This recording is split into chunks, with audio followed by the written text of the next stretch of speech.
At exactly 12:14 a.m., the town goes silent.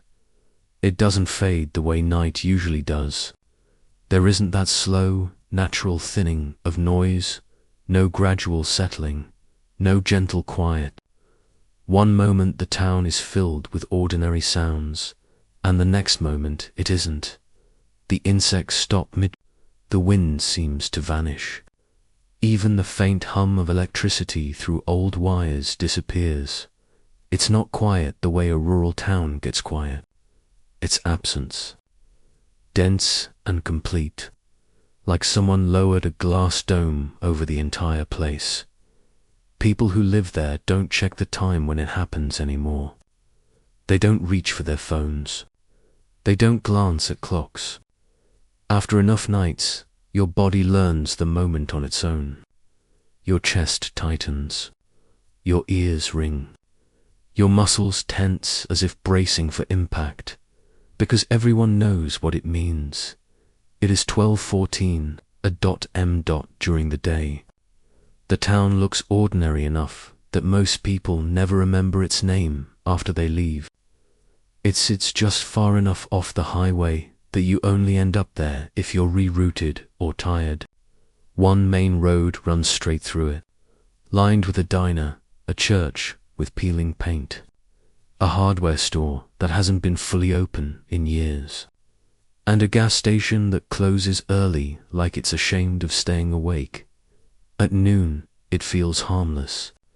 Children ride bikes on cracked sidewalks. Old couples sit on porches, smiling at passing cars. Dogs bark at mail trucks and delivery vans. The air is filled with the same normal noise you'd find anywhere. Nothing about the town in daylight suggests what happens at night, but after dark, it becomes restrained like it's holding its breath, and at 12:14 a.m. it exhales. For years, people tried to rationalize it. Some blamed, geography claimed, the town sat in a weird pocket, where temperature shifts or air pressure swallowed sound. Others blamed insect behavior, insisting there had to be some natural explanation for why cicadas stopped exactly when they did. Few pointed at power lines and old transformers, saying maybe the town's electricity created some strange interference. None of those explanations held up for long, because silence does not arrive on a schedule, and yet here, it always did. The first person to openly say the exact time out loud was a retired mail carrier named Frank Delaney. Frank had lived in town his entire life. He knew every family name, every road, every mailbox. People trusted him without really thinking about it, the way you trust someone who's been part of your routine for decades. After he retired, Frank had trouble sleeping. So he developed a habit. Every night he sat on his porch until he felt tired enough to go inside. He smoked cheap cigarettes, listened to the night insects, and watched the streetlights buzz. It helped, for a while, until the night the world stopped making sound. Frank didn't notice the silence at first. What he noticed was that he could hear himself breathing. That alone unsettled him. Small towns don't go completely quiet.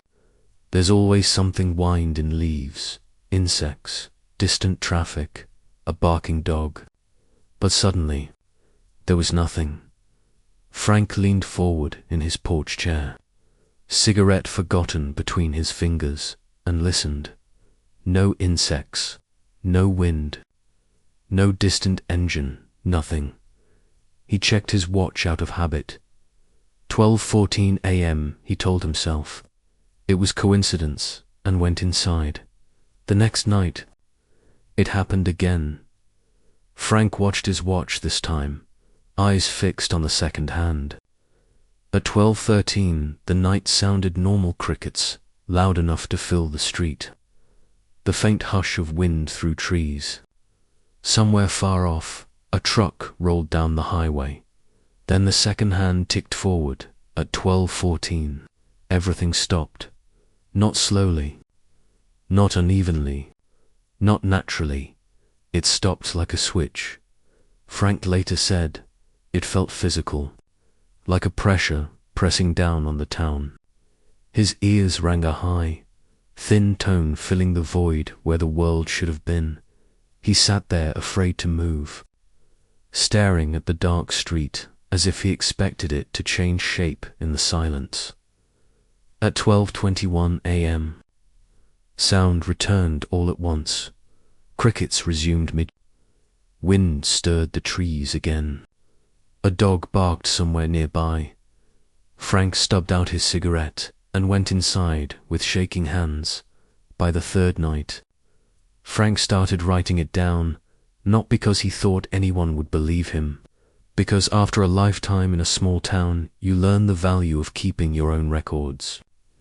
He kept a little notebook by the door, and every night he wrote the same thing. 12:14 a.m. Silence. Las 12:21. Altum. Sound returns. 7 minutes. Always 7 minutes. When Frank finally mentioned it to neighbors, the reactions weren't what he expected. Some people laughed politely. Some people told him he should stop sitting outside so late. A few changed the subject immediately. No one said, "That's impossible." No one said, "You're crazy." They just didn't want to talk about it.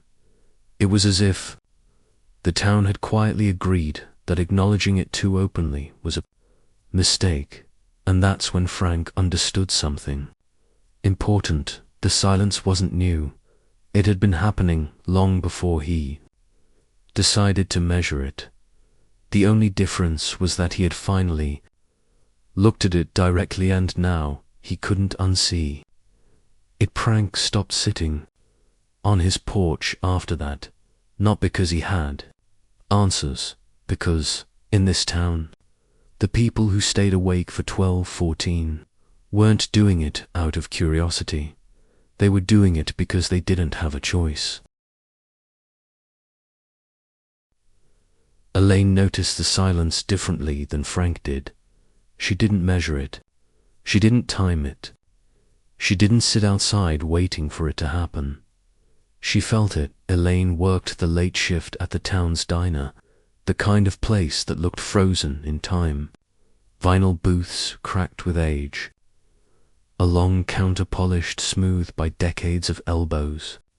A bell above the front door that jingled whenever someone came in. Even on the quietest nights. The diner closed at midnight, but Elaine usually stayed until nearly 1 in the morning, wiping down counters, stacking chairs, and mopping the floor while the refrigerators hummed in the back. She was almost always alone, and for years, nothing about that bothered her. The night Elaine first noticed the silence, she wasn't listening for it. She was wringing out a mop when the diner suddenly felt wrong, not cold, not dark, hollow, like something had been removed from the air itself. Elaine stopped moving and stood there with both hands gripping the mop handle, her heart beginning to race for no clear reason. The feeling crawled up her spine slowly, the way fear does when it hasn't decided what shape to take. Yet she listened. She couldn't hear the refrigerators anymore. She couldn't hear the fluorescent lights buzzing overhead. She couldn't even hear the water dripping from the mop back into the bucket. The absence of sound was so sudden, it made her stomach drop. Elaine looked at the clock above the kitchen door. 12:14 a.m. The silence pressed in on her from all sides. It wasn't peaceful. It wasn't calming. It felt intentional, like the diner had been sealed shut with her inside it. Elaine held her breath without realizing it, afraid that even the sound of breathing might somehow matter. Then she heard something that did not belong. Footsteps. At first they were faint, barely more than a suggestion. But Elaine had worked nights long enough to recognize the sound. Immediately, slow footsteps, measured, heavy, enough to carry weight. They came from outside. Elaine turned toward the front window, her hands shaking as she set the mop aside. She didn't want to move, but something deeper than fear pushed her forward. Need to confirm that she wasn't imagining it. She reached the window and pulled the curtain back just enough to see the street. It was empty, no cars, no people, no movement at all, but the footsteps continued. Elaine listened as the sound moved past the diner, each step landing with the same spacing, the same pressure. Like whoever or whatever was walking knew exactly where it was. Going down, then the footsteps stopped, directly. Outside the diner's front door, Elaine's throat went dry. The bell above the door didn't move. The handle didn't turn. Nothing rattled or shook. The footsteps just waited. Elaine stood frozen behind the counter, heart pounding so hard she was sure it would give her away. Somehow she didn't call out. She didn't move. She didn't breathe. After several seconds, the footsteps resumed. They moved away from the diner at the same slow, steady pace, fading into the silence until Elaine could no longer tell if they were gone or simply too far away to hear. She remained where she was long after they stopped, legs trembling, hands clenched into fists. At 12:21 a.m., sound came rushing back. The refrigerators kicked on with a loud hum. The lights buzzed. Insects outside resumed their noise as if nothing had happened. Elaine sank to the floor and cried until her chest hurt. She didn't tell anyone the next day. Not at first. She convinced herself it had been exhaustion, stress, her imagination filling in gaps left by fatigue. But the next night, it happened again. And the night after that, always at 12:14. Always the same, sometimes. The footsteps passed the diner without stopping. Sometimes they slowed, lingering just long enough to make her skin crawl. Once, she heard them circle the building, not quickly, not hurried, like something learning the perimeter. Elaine tried leaving earlier, but the feeling followed her. Even when she locked the diner at 11:45 and drove home, she felt the pressure build in her chest as midnight approached. One night, she was still driving when the silence fell. Her radio cut off mid-song. The engine didn't stall. But the world outside the car felt muted and wrong. She glanced at the clock on the dashboard, 12:14 a.m. Then she saw movement in her rearview mirror. Something crossing the street behind her car. Elaine pressed the gas and didn't slow down until she reached her driveway. After a week, Elaine finally mentioned it to Frank. She didn't describe it like a ghost story. She described it like an accident, like something that had happened to her. Frank listened without interrupting, his face pale, his hands clenched around his coffee cup. When she finished, he didn't ask questions. He just nodded slowly. That was when Elaine realized something that unsettled her more than the footsteps themselves. She wasn't the first person to hear them. Elaine quit the night shift shortly after that. The diner stopped staying open past midnight altogether. The owner didn't argue. He didn't ask for details. He just adjusted the hours and told people it was temporary. It never changed back, even years later. When new staff came through and asked why the diner closed so early, the answer was always vague. Not enough business. Staffing issues. Just how things are. But Elaine knew the truth.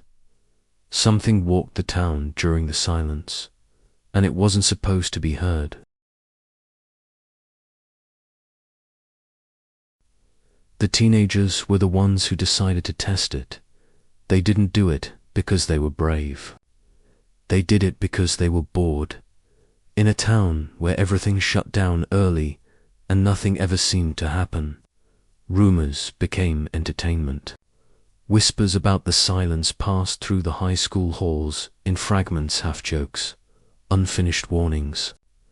Nervous laughter that didn't quite sound right. Most of them didn't believe it.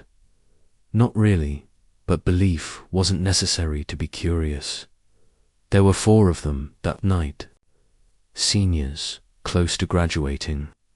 Close enough to adulthood that they thought fear was something you outgrew. They parked near the old water tower at the edge of town. The car angled so the headlights lit the gravel road ahead. Music played loudly from the speakers, bass rattling the doors. They laughed, passing around sodas and daring each other to stay outside when midnight came. At 12:10, nothing felt different. The air was warm. Insects chirped loudly in the tall grass. Somewhere in the distance, a train horn sounded faintly at 12. One of them checked his phone and joked that they still had time to back out. No one did. At 12:13, the air felt heavier, not colder. Not hotter, thicker. One of them turned the music up louder for no real reason, as if sound itself had suddenly become important. Then, the clock on the dashboard flipped. Forward, 12:14 a.m., the music cut off. Mid-dash note. Not faded, stopped. The engine died at the same instant. Dashboard lights, blinking out one by one dot. The wind vanished. The insects stopped. The world went silent. So suddenly it made their ears ring. For a moment, none of them moved. They sat frozen in the car, staring at one another. Expressions shifting from amusement to confusion to something closer to fear. One of them laughed nervously and said something joking, probably, but no sound came out. He tried again. Nothing. Another clapped her hands hard. They felt the impact. They saw the movement. They heard nothing. That was when one of them noticed movement near the tree line. It wasn't dramatic. It wasn't fast. It was just there, a shape standing just beyond the reach of the headlights, partially swallowed by shadow. Too tall to be a bush. Too still to be an animal. The shape didn't approach, it didn't retreat. It simply existed. Watching one of the teens reached for the door handle without thinking the moment his fingers touched it. The shape shifted slightly, not closer, but more aware. The teens froze. The pressure in the air increased, like being underwater. Breathing felt harder. Panic rose sharp and sudden in their chests. The shape tilted its head, slowly, as if listening. The car shuddered, not violently, like something brushing against it. The teens screamed. They could feel it in their throats, in their chests, but no sound came. One of them slammed his hands against the dashboard, eyes wide with terror. The shape did not react. It simply remained there, patient. At 12:21 a.m. Sound returned all at once. The music exploded back through the speakers at full volume. The engine roared to life. Insects screamed in the grass like they were trying to make up for lost time. The teens didn't speak. They didn't laugh. They didn't even look at one another. The driver slammed the car into gear and sped away, gravel spraying behind them. None of them stayed out past midnight again. The next day, One of the teens returned to the water tower in daylight. He went alone. He wanted to prove to himself it hadn't been real. He walked the same gravel road, looked at the same tree line, stood exactly where the shape had been. There was nothing there, no footprints, no broken branches, no sign anything had ever stood in that spot. But when he turned to leave, he noticed something that made his stomach drop. The gravel near the road was disturbed, not like tire tracks, like something heavy had been standing there for a long time. Word spread quietly after that, not officially, not openly, but parents started setting earlier curfews. Cars stopped idling in driveways. Late at night, the water tower became a place people avoided after dark. The town adjusted again, folding the incident into its routine without ever naming it. And that's when people started realizing something unsettling. The silence wasn't empty.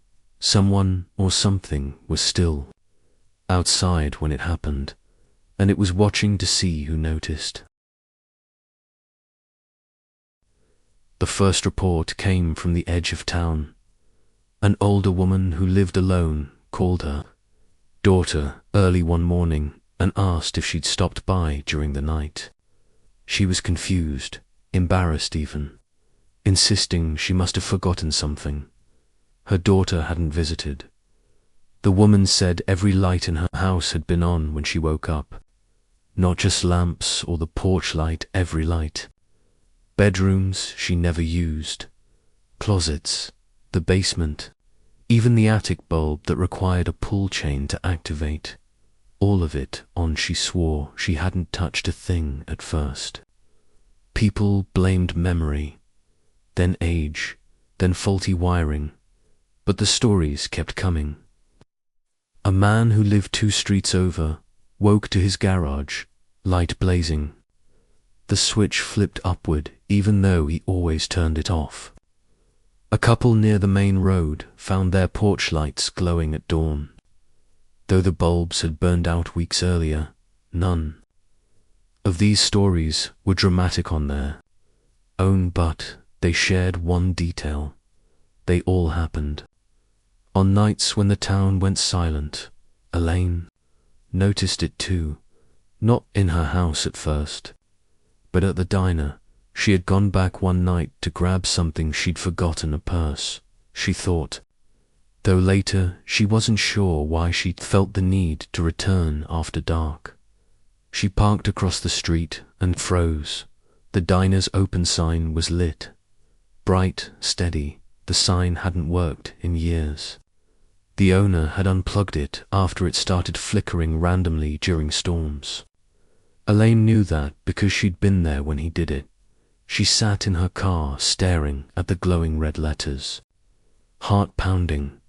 Then she checked the time. 12:14 a.m. Elaine did not get out of the car.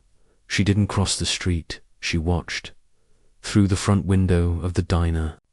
She saw the interior lights come on one by one, the counter lights, the kitchen lights, even the storage room in the back. No shadows moved. Inside, no figures crossed the glass. The building lit itself like it was preparing for customers who would never arrive. Elaine waited until 12:21, until the silence broke and sound rushed back into the world. The lights shut off instantly, not gradually. All at once. Elaine drove home without looking back. The church was next. People noticed it because the church stood out against the dark like a warning.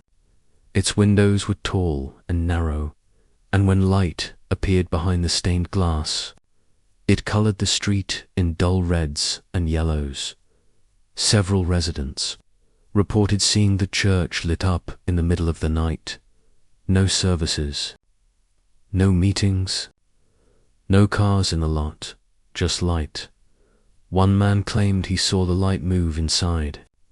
sliding along the walls, as if something was walking with a lantern. Another said the steeple light flickered twice before going dark again. The pastor checked the building the next morning. Everything was locked. The breaker box hadn't been touched. Frank experienced it last. That was how he thought of it later, not as coincidence, but as sequence, like the town itself was being tested. Piece by piece. Frank was sitting at his kitchen table when the silence fell, hands wrapped around a mug he hadn't lifted in minutes. He felt the pressure in his chest, the familiar ringing in his ears. Then the kitchen light turned on bright. Frank froze. He hadn't moved. The switch was still in the off position before he could stand. The hallway light clicked on. Then the living room lamp, then the porch light outside. His house filled with warm yellow light. In the middle of a silence so complete he could hear his own pulse. Frank did not move. He didn't reach for the switches. He didn't speak.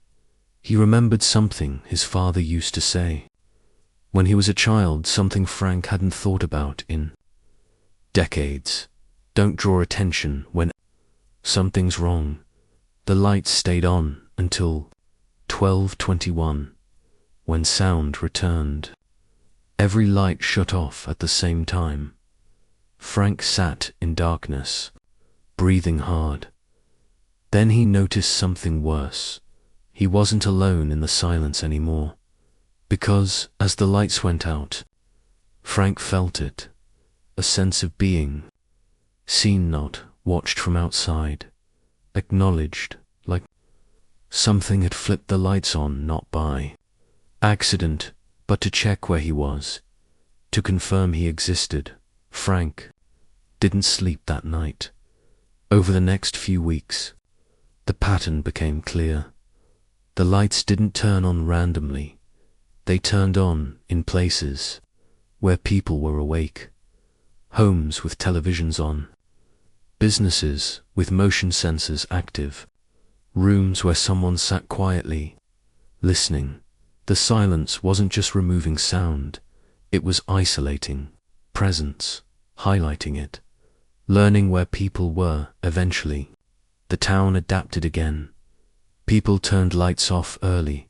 They avoided late-night chores. They stopped moving through rooms after midnight. Some even began unscrewing bulbs entirely, just to be safe. Visitors noticed how dark the town looked at night. Residents never explained why. They just said it helped them sleep. But the lights weren't the worst part. The worst part was what the lights suggested, because something that can turn a switch on is something that understands how doors work. For as long as anyone could remember, the rule had been simple. After midnight, you did not open the door. People never wrote it down. They never explained it to newcomers in so many words. The rule was passed quietly through hesitation, through the way conversations stopped when knocking was mentioned, through the way adults reacted when a sound came too late at night. Most people followed it, without ever knowing why, until someone didn't. The man lived on Maple Street, in a small house with a sagging porch and paint that had long ago begun to peel. He wasn't new to town, but he wasn't well liked either. He drank too much, argued with neighbors, and had a habit of yelling at people who passed too close to his property. Noise followed him that mattered more than he realized. The night the rule was broken, several people were awake. A couple across the street were still watching television. A woman 2 houses down was folding laundry. Another neighbor sat at his kitchen table reading, the glow of a lamp spilling onto the front yard through a thin curtain. They all noticed the silence when it came. 12:14 a.m., the television speakers went dead. The washing machine stopped mid. The house lights hummed and then stilled. Each of them froze, because by then everyone knew what time meant. The knock came seconds later. 3 slow knocks on the door of the house on Maple Street. Not loud, not urgent, deliberate. The man inside shouted something angry, irritated. The neighbors couldn't hear the words, but they could see his shadow move past the front window. He yanked the door open, and then he stopped. The neighbors would later struggle to describe what they saw, not because it happened too fast, because it happened wrong. The man stood in the doorway, half lit by his own porch light, staring into the dark as if he'd forgotten what he was doing. His posture stiffened. His arms hung loosely at his sides. One neighbor said it looked like the man was listening to something they couldn't hear. Another said it looked like he was trying to understand what he was seeing. No one saw anyone standing on the porch, but everyone felt that something was there. The man took one step forward, then another. He moved like someone walking in a dream. His porch light flickered once, then stayed on. The neighbors watched, unable to look away, unable to speak, unable to make sound that mattered. The man stepped fully outside, and then he was gone. Not dragged, not pulled. Gone. The space where he'd been standing simply became empty, like someone had erased him from the scene. The front door remained open. The porch light remained on. The silence continued. At 12:21 a.m., sound returned violently. A woman screamed. A dog barked. Someone across the street dropped a glass. The shatter ringing through the sudden noise. People ran outside. They called the man's name. They rushed onto the porch. There were no signs of a struggle. No blood.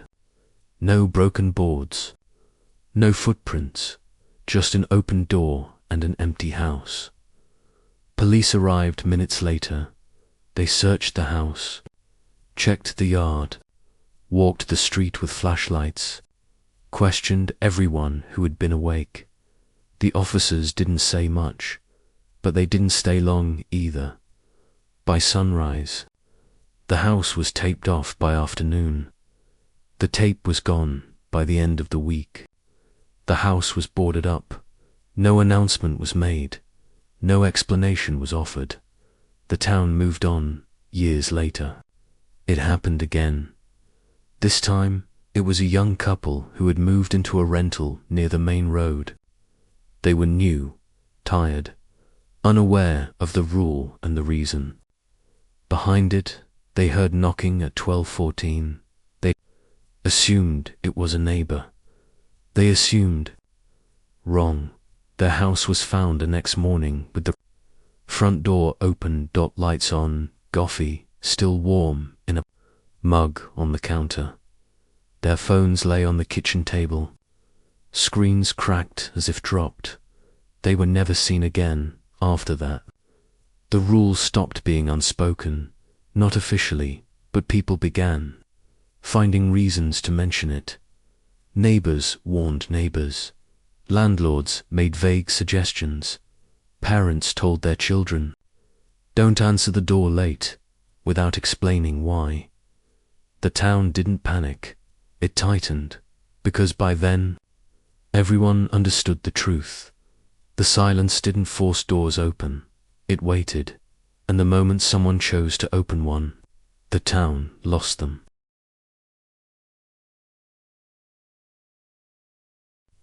After the second disappearance, the town stopped pretending the silence was just something to endure. It became something to live around. People adjusted their routines in small, careful ways.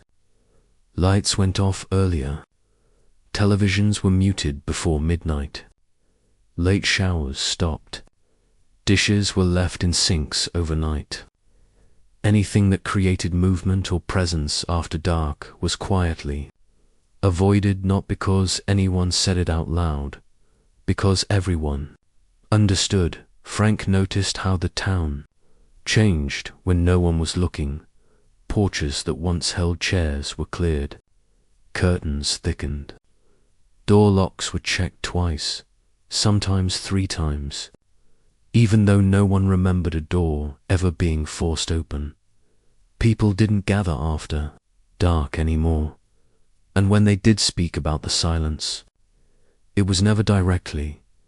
They said things like, "Best to be in bed early. Nothing good happens late. That's just how this place is." But the truth sat beneath those words, heavy and unspoken. The silence kept coming, always at 12:14. A dot, M dot, always for 7 minutes. Frank kept writing it down. Long after he stopped needing the reminder. 12:14, silence. 12:21, sound returns. Sometimes during those 7 minutes, nothing else happened. No footsteps, no lights, no knocking. Those nights were the worst, because they meant the silence was not searching, it was listening. Frank began to notice patterns. The silence arrived whether people were awake or not.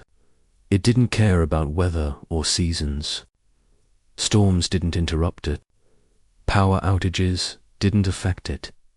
But it behaved differently depending on who was awake. If the town slept, the silence passed quietly.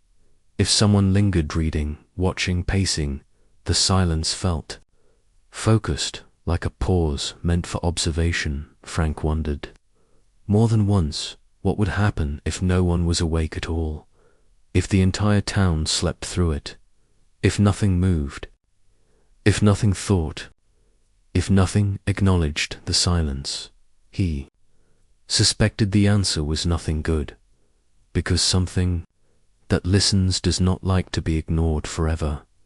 The church became a place people avoided completely after dark, not because of anything officially wrong with it, because of how it felt.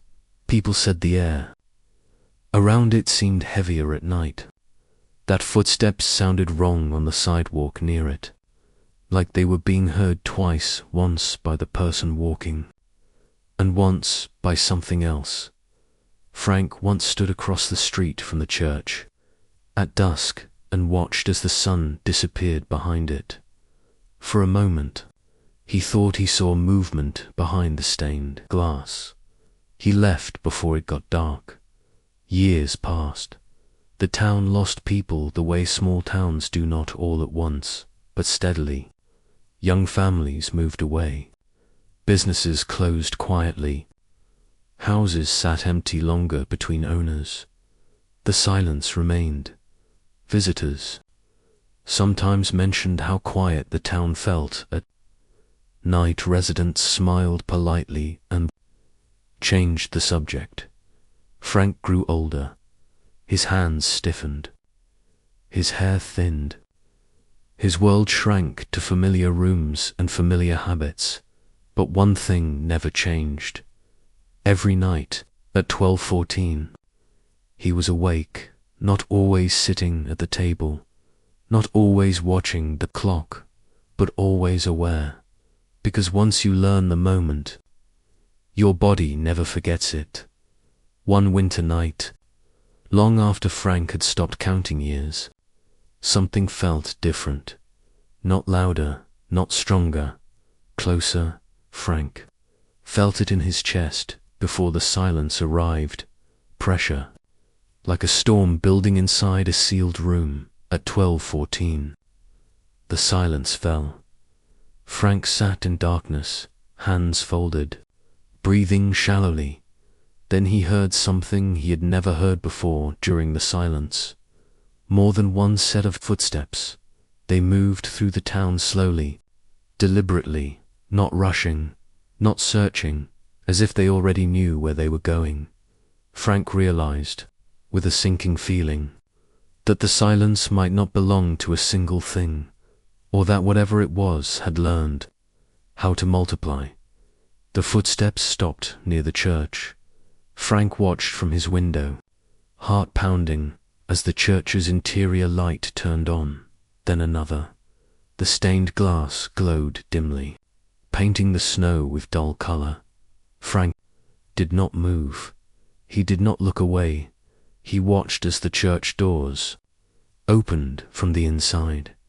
Several shapes stood in the doorway, still waiting. Frank felt something cold settle in his stomach, because for the first time, the shapes were not facing the town. They were facing the road out, the highway, the outside world.